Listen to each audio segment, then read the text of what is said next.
Commodity roundup में आपका स्वागत है। मैं हूं मनीषा गुप्ता और कमोडिटी बाजार के हर छोटे बड़े एक्शन के साथ हम आज हाजिर हैं। सबसे पहले आपको बता दें कि हमारा फोकस कहां है। नजर डालेंगे हम यहां पर चावल में, क्योंकि यहां पर 6 हफ्ते के उच्चतम स्तर पर अंतर्राष्ट्रीय बाजारों में कारोबार हो रहा है। पिछले एक हफ्ते में 4.5% की तेजी भी देखने को मिली है। यहां पर क्या है फंडामेंटल्स बताएंगे आपको। साथ ही नजर डालेंगे यहां पर कच्चे तेल में, जहां पर 2 हफ्ते के हाईज पर कारोबार है। कच्चा तेल अब $107 प्रति बैरल के ऊपर कारोबार कर रहा है। डॉलर इंडेक्स में जिस तरह की गिरावट है 2 हफ्ते के लोज पर, उसका अच्छा खासा फायदा हमने कच्चे तेल में आता हुआ देखा है। ये किधर किस चाल चलेगा इस पर भी करेंगे बात, और साथ ही साथ हम आपको बताएंगे कि सोने और चांदी में अब यहां पर क्या होने वाला है। क्लियरली इनकी तेजी पर तो ग्रहण लगा ही हुआ है, लेकिन आगे जाकर इंटरेस्ट रेट हाई किस तरह की रह सकती है, आपको कैसे क्या देखना चाहिए, इस पर बात करने के लिए हमारे साथ हैं कोटक सिक्योरिटीज के सुनील काटके, धन.co के जयप्रकाश गुप्ता। साथ ही हमारे साथ 2 स्पेशल मेहमान भी हैं। चावल की तेजी के बारे में बात करेंगे all India rice exporter association के विनोद कौल से।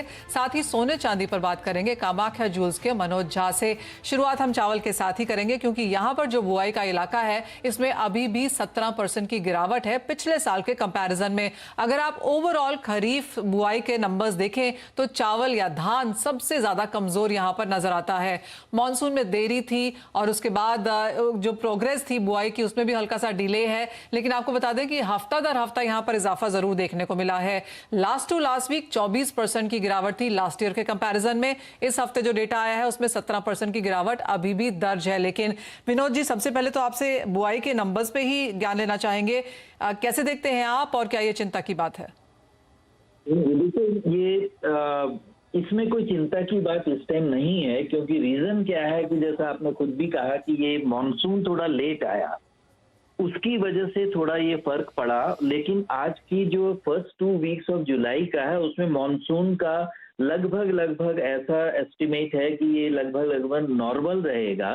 और इसमें ये जरूर है कि आज की डेट में थोड़ा सा कंपेयर टू 95 लाख हेक्टेयर जो लास्ट ईयर सोइंग हुई थी इस टाइम तक, इस बार 74 मिलियन हेक्टेयर्स पे हुआ है। ये तो सिचुएशन है। लेकिन अब क्योंकि मॉनसून, देखिए, एक तो मॉनसून लगभग नॉर्मल रहने का है, दूसरा जो है सॉइल की जो है मॉइस्चर कंडीशन वो इस टाइम बहुत अच्छी बताई जा रही है। और दूसरा जो मोस्ट पार्ट्स ऑफ कंट्री हैं एक्सेप्ट कुछ एरियाज नॉर्थ ईस्ट वगैरह के, जहां पर नॉर्मल से ज्यादा रेनफॉल एस्टिमेटेड है, लेकिन मोस्ट राइस ग्रोइंग रीजन्स में ऐसा एस्टिमेट किया जा रहा है कि नॉर्मल मॉनसून रहेगा। और अगले 1-2 हफ्ते में आप देखेंगे कि जो सोइंग रीजन है वो काफी बढ़ेगा और लगभग ये नॉर्मल होगा, प्रोडक्शन भी ठीक रहेगा। विनोद जी, यूजुअली धान की बुआई कब तक होती है भारत में? देखिए, नॉर्मली तो यही पीरियड है जो है जून मिड से लेकर मिड जुलाई तक धान की बुआई होती है। लेकिन थोड़ा सा उसमें वेरिएशन आ जाता है, क्योंकि अब जैसे पिकअप करेगा तो अभी भी सोइंग होती रहेगी, 1-2 हफ्ते अभी हैं। और ओके विनोद जी, जिस तरह की यूएसडीए की लेटेस्ट रिपोर्ट आई है, उन्होंने कहा है कि ग्लोबली राइस प्रोडक्शन 2022-23 में कमजोर रह सकती है। यूएसडीए के हिसाब से चाहे वो यूएस है, इटली है, स्पेन है, पाकिस्तान है, इंडिया है, सभी जगह से उनको थोड़ी बहुत कंसर्न नजर आती है। आप कैसे देखते हैं फर्स्ट ऑफ ऑल ग्लोबल उत्पादन, और जिस तरह की चिंताएं हैं, आपको लगता है भारत क्योंकि हम सबसे बड़े एक्सपोर्टर हैं, हमारे लिए बेनिफिशियरी रह सकता है? देखिए, इसमें ऐसा है कि इस वक्त जो यूएसडीए का एस्टीमेट है वो 0.6 मिलियन टन्स का ही शॉर्टेज पिछले साल के मुकाबले दिख रहा है। लगभग 515 मिलियन टन है, जो पिछले रिकॉर्डों से काफी अच्छा है। लेकिन जो कुछ टाइम पहले एस्टिमेट किया था लगभग 515 के करीब, उससे थोड़ा सा अभी शॉर्टफॉल आ रहा है।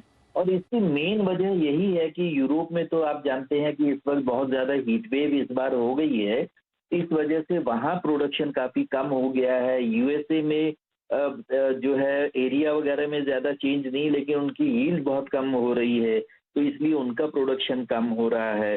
तो ये सारी सिचुएशन इस टाइम चल रही है। और इंडियन एक्सपोर्ट्स आपको लगता है जैसे हमने पिछले कपल ऑफ सालों में आता हुआ देखा है, वही हम यहाँ पर इस बार भी मेंटेन करेंगे?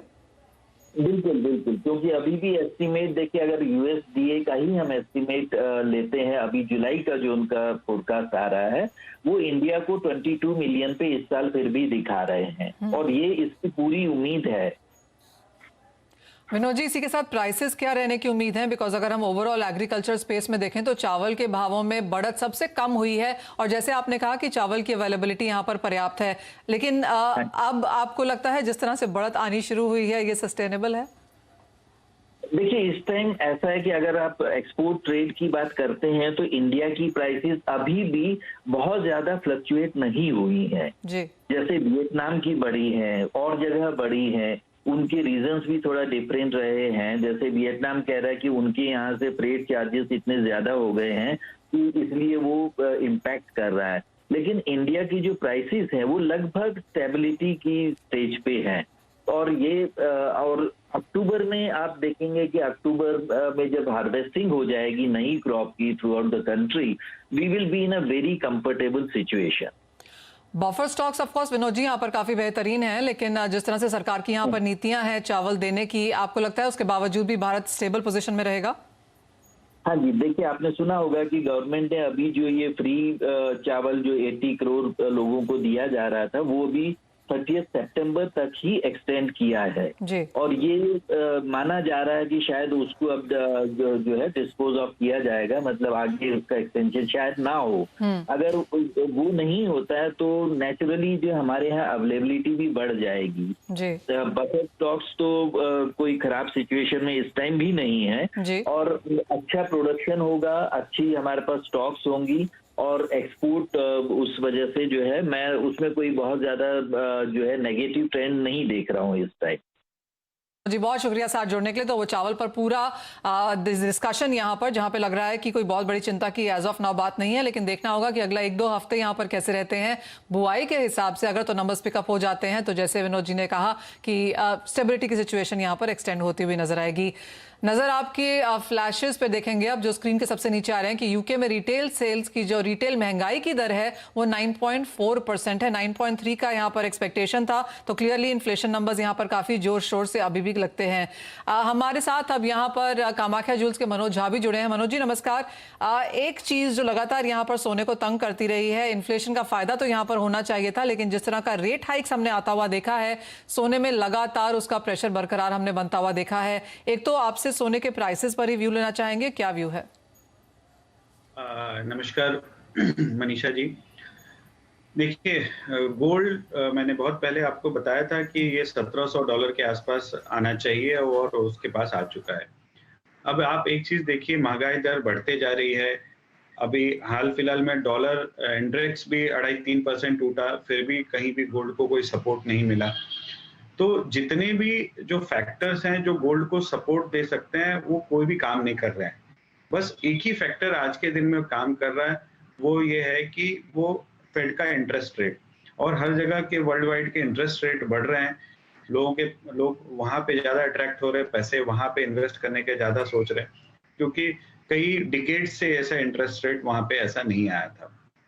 तो चूंकि गोल्ड बहुत ज्यादा ओवरसोल्ड जोन में है in terms of dollar rates, तो कोई सही रीजन आ जाए, अगर यह 26 तारीख को फेड रेट बहुत 50 बेसिस पॉइंट से इंक्रीज हो जाए, ऐसा कुछ अकस्मात न्यूज आ जाए, जो कि जनरली भी अटकलें आ रही हैं कि 0.75 बेसिस से 1% तक बढ़ सकती है, तो फिर गोल्ड एक बार बाउंस बैक कर सकता है कहीं ना कहीं $1700-1800 तक भी।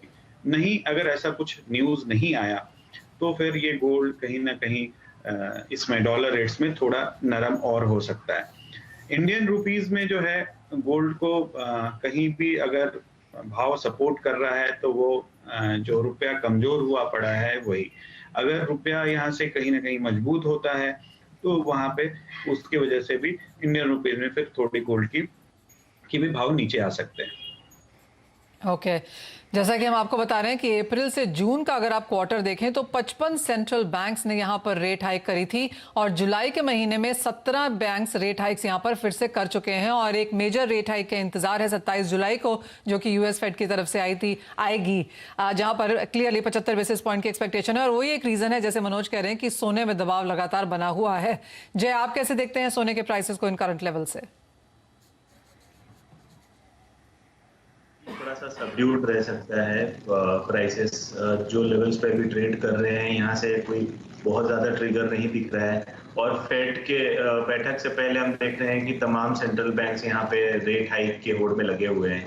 फंडामेंटली मुझे लगता है तेजी आगे रह सकता है गोल्ड प्राइसेस में, और मैं बहुत बुलिश हूँ for the second half of 2022 और इवन फर्स्ट हाफ ऑफ 2023। जो तमाम फैक्टर्स हैं जो गोल्ड को सपोर्ट करते हैं फंडामेंटली, वो सारे ऑन द टेबल हैं, बस प्राइस का मूव होने का इंतजार है। आई थिंक फेड का एक बार इंटरेस्ट रेट हाइक पे अगर एक क्लैरिटी मिलता है, जो अभी तक जो लास्ट फेड के जो मीटिंग के मिनट्स हैं उसमें प्रोजेक्शन है कि वो 3.75% तक यहाँ पे रेट हाइक का एक्सपेक्ट कर रहे हैं, ताकि इन्फ्लेशन को वो अंडर 2% ले आए, जो उनका ऑब्जेक्टिव है।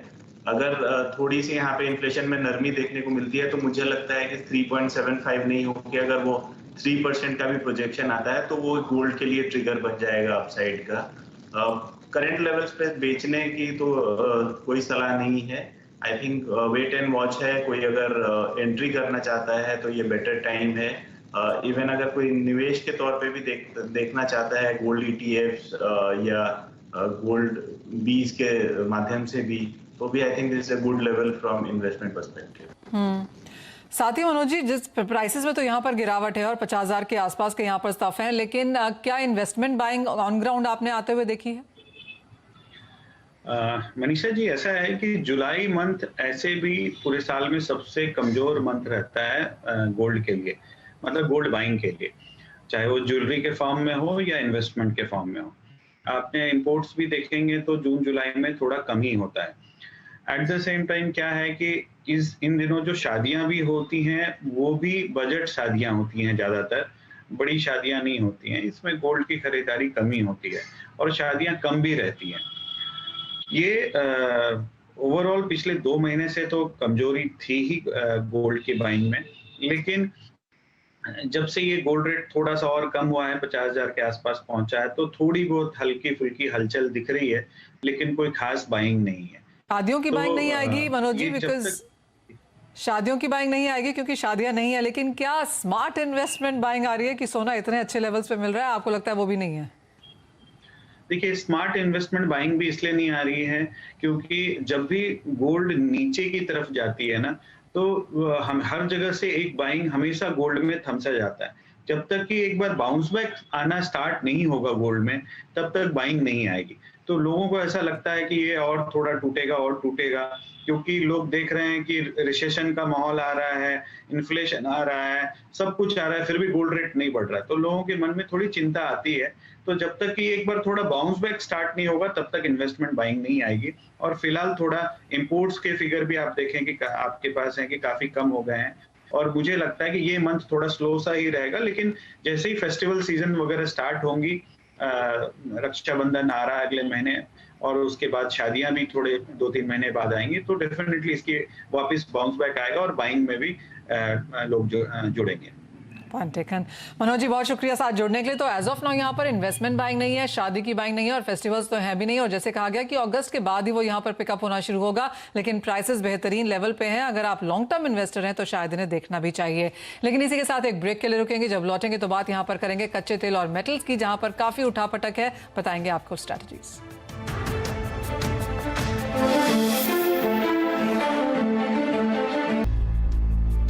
नमस्कार, आपका स्वागत है। बात अब यहाँ पर कच्चे तेल की करेंगे, जहाँ पर 107 के स्तर अभी हम यहाँ पर होल्ड कर रहे हैं। काफ़ी सारे फैक्टर्स हैं सप्लाई साइड के जो सपोर्टिव हैं। सुनील, आप कैसे देखते हैं प्राइसेस को और यहाँ से क्या करने की राय है? जी Manisha ji, I think Joe Biden का विजिट था सऊदी अरेबिया का, तो वो कहीं ना कहीं मीटिंग फेल होते हुए नजर आया, क्योंकि वहां पे मार्केट एंटिसिपेट कर रहा था कि जो बाइडेन कन्विंस कर पाएंगे सऊदी अरेबिया को अपना प्रोडक्शन बढ़ाने में, बट कहीं ना कहीं वो मीटिंग उतना सक्सेसफुल नहीं हो पाया। तो आई थिंक उसके चलते भाव में हमने एकदम से इजाफा देखा था। बट अगर ओवरऑल सेंटिमेंटल व्यू लेते हैं तो थोड़ा बहुत इक्विटी मार्केट में भी जो बाउंस बैक आया है उसका भी सपोर्ट मिला था, और जो रिसेंट एक दो हफ्ते में डॉलर इंडेक्स में जो करेक्शन देखने को मिला है उसका थोड़ा सपोर्ट मिला है। But over a period of time अगर हम अगले 10-15 दिन की बात करते हैं, 1 महीने की बात करते हैं, तो मुझे लगता है कि एक $100 पर बैरल का एक दायरा जो है मेंटेन करेगा, एक बेस बनाएगा ब्रेंट क्रूड। शॉर्ट टर्म में मुझे लगता है थोड़ा दबाव फिर से देखने को मिल सकता है, क्योंकि फिर से जो चाइना के कोविड केसेस हैं वो मई महीने के हाईस के लेवल पे पहुंच गए, तो वहां से डिमांड कंसर्न्स है। और दूसरी तरफ कहीं ना कहीं ग्लोबल रिसेशन की बात हो रही है, ब्याज दरें बढ़ने की बात हो रही है, लिक्विडिटी मार्केट से हटने की बात हो रही है, मैन्युफैक्चरिंग सेक्टर्स का परफॉर्मेंस गिरने की बात हो रही है। तो मुझे लगता है थोड़ा दबाव जरूर रहेगा, एक टाइट रेंज में जरूर ट्रेड करेगा ऐसा मैं एंटिसिपेट कर रहा हूँ। जो डोमेस्टिक शॉर्ट टर्म ट्रेडर्स रहेंगे इंडियन मार्केट में, अभी 7,960 के रेंज में चल रहा है, आज ऑलरेडी 100 रुपीज डाउन है कल के रेट से। मुझे लगता है आज के इंट्राडे सेशन में और 100 रुपए का गिरावट जो है हमको देखने को मिल सकता है क्रूड में। तो 7960 के रेंज में मेरे ख्याल से बेचना चाहिए। 8000 का एक रेजिस्टेंस है, वहां का स्टॉप लॉस लगाएं। ऑन द लोअर साइड मुझे लगता है 7850 तक का लेवल देखने को मिल सकता है। ओके, यानी कि मुनाफा वसूली यहाँ पर वापस लौट सकती है। क्या यही हाल सुनील आप बेस मेटल्स का भी होता हुआ देखते हैं? क्योंकि कल न्यूयॉर्क में हमने अच्छी खासी खरीदारी आते हुए देखी, एशियन मार्केट्स में हमने वो खरीदारी एक्सटेंड होते हुए भी देखी, लेकिन कितनी देर चलेगी है? जी, आई थिंक बेस मेटल में अगर हम कॉपर की बात करते हैं तो हमने देखा कॉपर 815 तक का लेवल डोमेस्टिक मार्केट में छुआ, उसके बाद 600 तक का लेवल, तकरीबन 215 रुपए का हमने पर केजी भाव स्लिप होते हुए देखा डोमेस्टिक मार्केट में। अभी थोड़ा पुल बैक हमने जरूर देखा, क्योंकि थोड़ा बहुत रिवाइवल इकोनॉमिक फ्रंट पे देखने को मिल रहा था, और रिसेंटली डॉलर इंडेक्स में भी जो थोड़ा कमजोरी मिला उसका पूरा फायदा जो है थोड़ा बहुत रिकवरी में देखने को मिला था। ओवरऑल ट्रेंड मुझे लगता है बेस मेटल का थोड़ा डाउन साइड ही रहेगा, क्योंकि ये इंडस्ट्रियल मेटल्स हैं, यहाँ पे लिक्विडिटी की जरूरत होती है। जैसे जैसे ब्याज दरें बढ़ेंगी उतना इकोनॉमी में मेरे ख्याल से लिक्विडिटी का सर्कुलेशन कम होगा, रिसेशनरी कंसर्न से लोगों की स्पेंडिंग इंपैक्ट होगी, तो कहीं ना कहीं मैन्युफैक्चरिंग सेक्टर से जो बेस मेटल्स का डिमांड है वो घटते हुए नजर आएगा। डॉलर भी ओवरऑल देखें तो मजबूत है, तो मुझे लगता है बहुत ज्यादा स्पेंडिंग न होने की वजह से थोड़ा बहुत दबाव जो है फिर से देखने को मिल सकता है बेस मेटल में। सेल ऑन राइस की स्ट्रैटेजी मेरी रहेगी बेस मेटल में। डोमेस्टिक मार्केट में अगर pick of the base metal अगर हमको चुनना है तो मैं कॉपर के साथ जाना चाहूंगा। 631 के रेंज में भी चल रहा है, 631 632 के रेंज में बेचना चाहिए। 636 का एक स्टॉप लॉस लगाते हुए मुझे लगता है फिर से 620 का एक इंट्राडे टारगेट, और पोजिशनली हफ्ता 10 दिन में मुझे लगता है ये 600 का भी आंकड़ा ऑन द डाउन साइड पार कर सकता है नीचे में। जय, आप कैसे देखेंगे मेटल्स? क्योंकि जो अभी ट्रिगर वर्क कर रहा है मेटल्स के लिए वो है चाइना की तरफ से सपोर्ट प्रॉपर्टी सेक्टर के लिए। अगर आपको बेचना है, जो आई एम अज्यूमिंग कि आपका भी व्यू होगा पोजिशनल कॉल के हिसाब से, किस मेटल्स को देखेंगे आप? जी मनीषा, देखिए अराउंड 800 लेवल से मैं बेरिश था कॉपर पे। जो एक फ्रॉथ था मार्केट में मुझे लगता है वो अब निकल चुका है। 600 590 लेवल कॉपर मुझे वहां पे अट्रैक्टिव नजर आ रहा है, ऑन अ प्रीमाइस दैट कि यहाँ पे सप्लाई साइड कंस्ट्रेंट्स हैं। जो कॉपर की एक्सपेक्टेशन है डिमांड साइड में in terms of clean energy, वहाँ पे ये भाव बहुत अट्रैक्टिव है बाइंग के लिए। और इलेक्ट्रॉनिक ईवीज हैं, उसके बाद आपकी सोलर सेक्टर है, वहाँ पे यूसेज है। तो यहाँ पे प्राइसेस में मुझे लगता है यहाँ पे स्टेबिलिटी देखने के बाद यहाँ पे उछाल देखने को मिल सकता है। करंट लेवल पे मैं बेरिश नहीं हूँ, हालांकि वेट करके अराउंड 600 के आसपास आता है तो यहाँ से बाइंग इनिशिएट करने की मेरी सलाह होगी। ऑलराइट, तो अगर हम कंसोलिडेशन देखेंगे तो कुछ बाइंग भी आ सकती है, अदरवाइज क्लियरली डिपेंड करेगा कि हम 27 जुलाई को यूएस फेड की तरफ से यहाँ पर क्या आता हुआ देखते हैं। इसी के साथ शो समेटने का भी समय है। बहुत शुक्रिया आप दोनों का साथ जोड़ने के लिए। मुझे भी दीजिए इजाजत, लेकिन आप बने रहिए CNBC आवाज पर।